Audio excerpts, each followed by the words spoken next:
Good morning my dear students. कैसे हो बच्चों? Hope so all are good, enjoying your vacations too. ठीक है ना? Take care of your self, your family, your friends, है ना? So students, in our last class, वैसे मैंने काफ़ी सारी वीडियोस सेंड की हैं इस चैप्टर की। कुछ क्लास 8 से मर्ज हैं, कुछ 10th से मर्ज हैं, क्योंकि सेम टॉपिक है, सेम टॉपिक, वन लाइन का भी डिफरेंस नहीं है। ठीक है?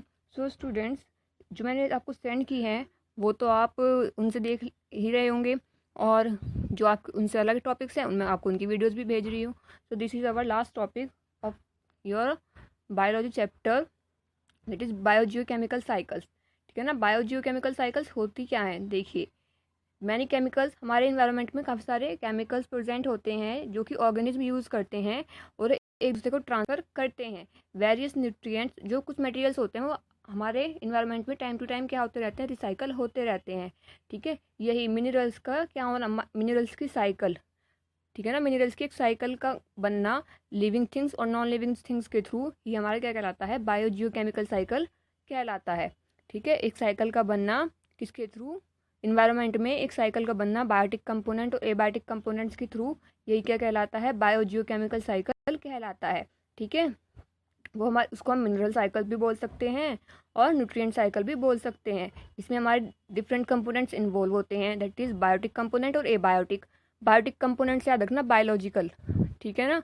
मतलब जो लाइफ है, जो लिविंग है, चाहे वो यूकैरियोट है, चाहे प्रोकैरियोट, चाहे यूनिसेलुलर, चाहे मल्टीसेलुलर, कोई भी है। और एबायोटिक का मतलब नॉन लिविंग। अब यहाँ पे नॉन लिविंग आपकी टेबल चेयर ब्लैक बोर्ड नहीं होगा, यहाँ पे क्या होगा? Air, water, sunlight, temperature, moisture, rain, soil.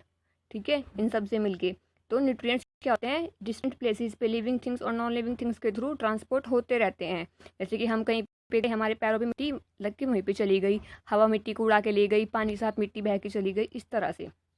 सबसे पहले हम डिस्कस करते हैं हमारी कार्बन साइकिल। कार्बन साइकिल होती क्या है, कैसे हमारे एनवायरनमेंट में पाई जाती है? ठीक है, आइए देखते हैं कार्बन साइकिल को हम लोग। Wait, let take me the pen, just wait, let me zoom out this firstly. now it's okay. Okay, तो देखिए सबसे पहले हमारा क्या होगा यहाँ पे, क्या होगा? कहाँ से स्टार्ट करें हम? CO2 इन एयर, हमारी एयर में CO2 प्रेजेंट है, हवा में CO2 होती है। इसको कौन कौन लेते हैं? जो पानी में रहने वाले होते हैं वो अपने शेल्स को बनाने के लिए लेते हैं। कैल्शिफेरस, कैल्शिफेरस सेडिमेंटेशन, ये भी बोल सकते हैं, जो रॉक्स बनती हैं, चट्टानों में कैल्शियम पाया जाता है ना, तो कुछ तो हमारे वातावरण से चट्टानें ले लेती हैं, कुछ प्रोड्यूसर्स ले लेते हैं कार्बन डाइऑक्साइड। प्रोड्यूसर मतलब ग्रीन प्लांट्स। ग्रीन प्लांट्स, हमने अब तक यही तो सुना है हमेशा बचपन से कि हम ऑक्सीजन छोड़ते हैं, प्लांट्स कार्बन डाइऑक्साइड लेते हैं, प्लांट्स ऑक्सीजन छोड़ते हैं। तो वही है, प्लांट्स ने क्या किया? यहाँ पे कार्बन डाइऑक्साइड ले ली। फिर प्लांट्स को किसने खाया?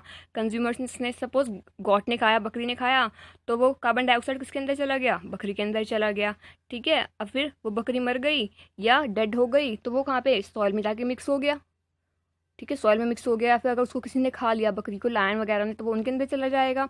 ठीक है? अब प्लांट्स भी सांस लेते हैं तो उनके थ्रू भी थोड़ा सा बाहर चला जाएगा। कंज्यूमर्स ने भी सांस लिया, हम लोग तो CO2 ही निकालते हैं, CO2 को ही इनहेल करते हैं, एक्सेल, तो वो थोड़ा सा बाहर चला जाएगा। ठीक है? ऐसे ही जो डिकम्पोज, सपोज लायन ने खाया गोट को, या किसी छोटे मोटे कीड़े मकोड़ों ने खाया, वो भी सांस लेते हैं, वो भी थोड़ा सा छोड़ देते हैं कार्बन डाइऑक्साइड।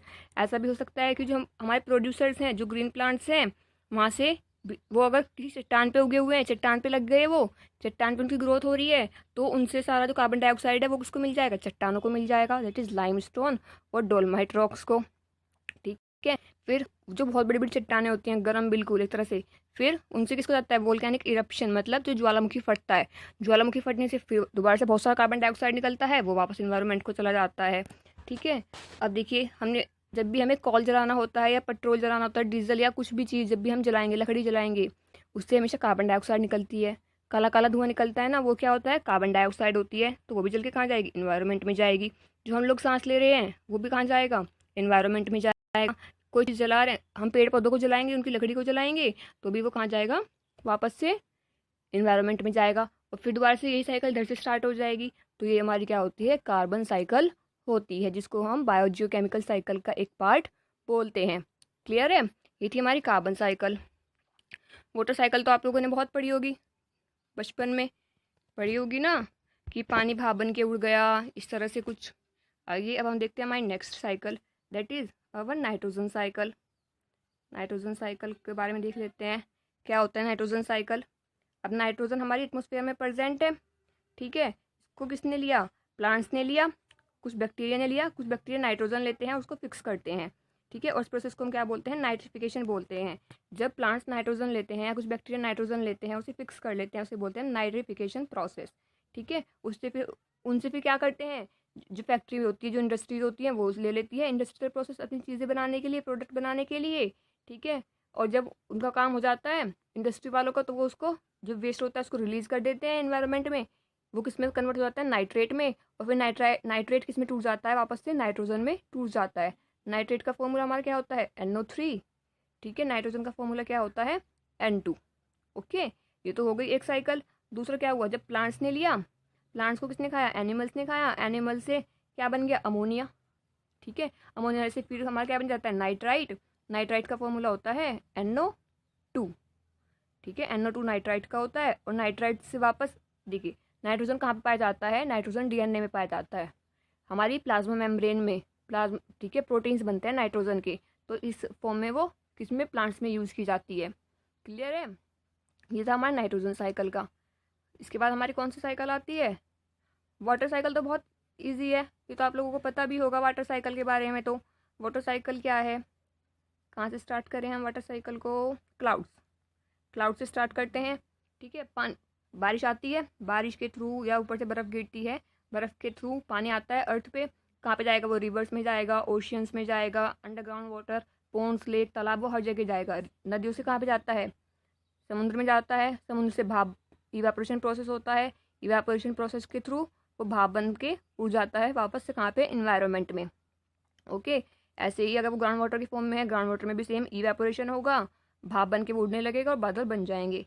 सेम सारा प्रोसेस यही रहता है, ठीक है। ये आप लोग अपनी जूनियर क्लास में पढ़ के आए हो, इवेपोरेशन या वाटर साइकिल। इसको हाइड्रोलॉजिकल साइकिल भी कहा जाता है। क्लियर है बेटा? ये थी हमारी oxygen cycle. Nitrogen cycle discuss कर ली हमने, कार्बन साइकिल डिस्कस कर ली, ठीक है। अब आगे देखते हैं हमारी कौन सी साइकिल बचती है। Now it's turn to the oxygen cycle, ठीक है। ऑक्सीजन साइकिल तो बहुत ईजी है, कुछ नहीं होता इसमें तो, ठीक है। देखिए हमारे एटमॉस्फेयर में ऑक्सीजन प्रेजेंट है, ठीक है। दो फॉर्म में होती है, O2 की फॉर्म में, और हमारे जो फूड है, फूड की फॉर्म में भी ऑक्सीजन होती है। तो एटमॉस्फेरिक ऑक्सीजन को हम लोगों ने लिया, सांस लेते हैं हम लोग, ठीक है। सांस लेने के बाद वो किस में ट्रांसपोर्ट हो जाती है? H2O की फॉर्म में कन्वर्ट हो जाएगी हमारी बॉडी में जाके। रेस्पिरेशन के थ्रू हमने क्या लिया? O2 लिया, ठीक है। O2 से वो किस में कन्वर्ट हो गई? H2O में। जब H2O में कन्वर्ट हो गई मतलब वाटर बन गया, उस वाटर का यूज़ किस में कर सकते हैं? फोटोसिंथेसिस के प्रोसेस में कर सकते हैं। और फोटोसिंथेसिस में फिर से क्या होता है? एटमॉस्फेरिक ऑक्सीजन रिलीज हो जाती है। मैं भी आपको फोटोसिंथेसिस की रिएक्शन दिखा दूंगी, आपको तब समझ में आ जाएगा, ठीक है। ऐसे ही सेम है, हमने रेस्पिरेशन किया, ठीक है। रेस्पिरेशन में हमने ऑक्सीजन अंदर ली, CO2 बाहर छोड़ी। CO2 फिर किस में इस्तेमाल हुई? फोटोसिंथेसिस में इस्तेमाल हुई। फोटोसिंथेसिस से फिर क्या निकल जाता है आपका? ऑक्सीजन बाहर निकल जाता है। ये थी हमारी ऑक्सीजन साइकिल। अब आप कहोगे मैम तो फोटोसिंथेसिस आ रहा है, बता तो दो होता क्या है फोटोसिंथेसिस। तो देखिए ये होती है हमारी फोटोसिंथेसिस की reaction, CO2 plus H2O। CO2 क्या होता है हमारा? कार्बन डाइऑक्साइड, ठीक है। H2O water.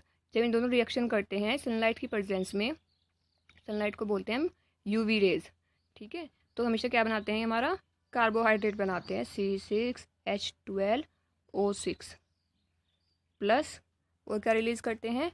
O2, ऑक्सीजन का मॉलिक्यूल। क्या रिलीज करते हैं हमारा? ये ऑक्सीजन का मॉलिक्यूल रिलीज करते हैं, ठीक है। ये हमने दिया था और ये हमें मिला है। ये होती है फोटोसिंथेसिस की रिएक्शन, ये मिलता है बाद में। तो इस तरह देखिए हमने यहाँ पे CO2 दिया ना, जो CO2 हम यहाँ पे ये वाली दे रहे थे, ठीक है। ऐसे हमने H2O दिया, जो H2O हम यहाँ पे दे रहे थे ये वाला। तो हमें लास्ट में क्या मिल जाता है? हमारा ये ऑक्सीजन मिल जाता है जो इन्वायरमेंट में पहुँच जाता है, ठीक है। ये था हमारा इस चैप्टर में, और यहाँ पे हमारा चैप्टर कंप्लीट हो जाता है। आपको इस चैप्टर के नोट्स खुद बनाने हैं, क्वेश्चन आंसर करने हैं, जैसे कि समर वैकेशन से, ठीक है। Thank you students.